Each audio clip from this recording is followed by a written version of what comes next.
Este año he tenido la oportunidad de compartir cada minuto de la escoleta de Acabay con Zaira, con actividades como el día que vinieron nuestros amigos perrunos Calayugo,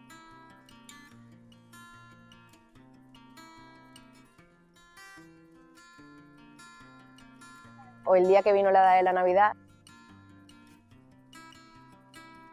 que nos enseñó un taller donde hicimos unas bolas.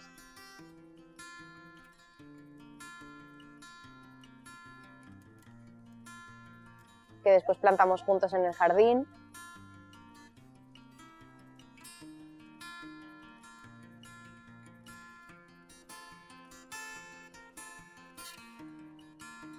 También jugamos al pañuelo para llenar de Navidad la escoleta.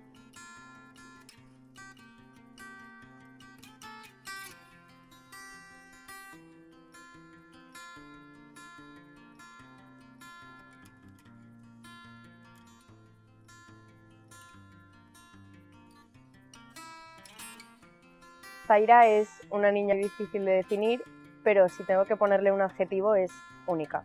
Es una niña que transmite muchísima felicidad, que te cautiva, que una vez conoces no puedes olvidar, capaz de hacer sonreír a cualquier persona y apenas sin darse cuenta, y creo que ahí es donde reside su magia. Es el tipo de niña que te da ganas de querer vivir porque es un terremoto emocional y al igual que el resto de niños, ella también quiere y puede jugar, bailar, reír, cantar, dibujar.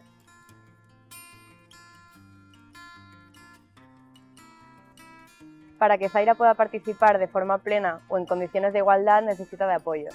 Por eso mi misión es facilitar la participación de Zaira en la escoleta, dándole la ayuda necesaria como puede ser en la subida y en la bajada del autobús, en la asamblea, intentando que no se disperse, que no pierda el hilo del día y de esta forma conseguir que pueda vivir con el resto de sus compañeros y de sus amigos toda la magia que se crea en la escoleta.